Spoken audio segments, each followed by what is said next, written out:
නම ප්‍රේමතිලක මම රැකියාව වශයෙන් කරන්නේ මේ කුරුණෑතැලින්ම මේ ග්‍රාමය දීප්‍ර ගණන ග්‍රාමය මේ මම සාන්ත මහත්මයාගේ කුරුඳු ඉඩමේ කුරුඳු තැළුවේ මේ ඉඩම් හා සසඳනකොට මේ ඉඩමෙන් වෙන කුරුඳු වල වෙනසක් දැනෙනවා මට.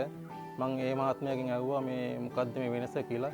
ඒ මහත්මයා කිව්වා මේ ආ දැම්මේ මේ MCI පොහොර කුරුඳු පොහොර මේ මම කිව්වා ඒ පොහොර එක මේ ටොප් කොප් 613 පොහොර එකයි බයෝප්ලීම් දියර පොහොර එකයි දැම්මේ කියලා. මේ ඒකේ ලොකු වෙනසක් තියෙනවා මේ ගලවනකොට මේ ලෙල්ල ගලවන්න පහසුයි. කොරහැණි ගතිය අඩුයි මේ ආදායමත් අනිත් ඒවට වඩා වැඩි. මේ ඒක තමයි ලොකු වෙනස මේ පොහොර එක මේ ගොඩක් සුදුසුයි කියලා මට හිතෙනවා. පොහොර ගහපු ඉඩමයි මේ ඉඩමේ අතර වෙනසක් තියෙනවා. ඒ මොකද වැඩිපුර පැල සංඛ්‍යාවක් දානවා මුලින්.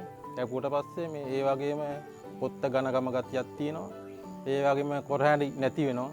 ඒ වගේ ලොකු වෙනස්කම් ටිකක් තියෙනවා මේ පොහොර එක භාවිත කරාට පස්සේ. කොරහැණි නැතිවීමෙන් මේ තලන මහත්මයට වාසියක් තියෙනවා. ඒ මොකද ගුණාත්මක භාවයෙන් හොඳ කුරුඳු මේ තල්ලා මේ අපිට පාරිභෝගිකයට මේ මිලදී ගන්න අයට දෙන්න පුළුවන් ලොකු මිලක් ගන්න පුළුවන් ඒ නිසා. මම මේ කුරුන් තල්න ගොවියෙක් විදියට මට අනිත් අයටත් මම කියන්නේ ඔබලත් මේ CI පොහොර එක භාවිතා කරන්න.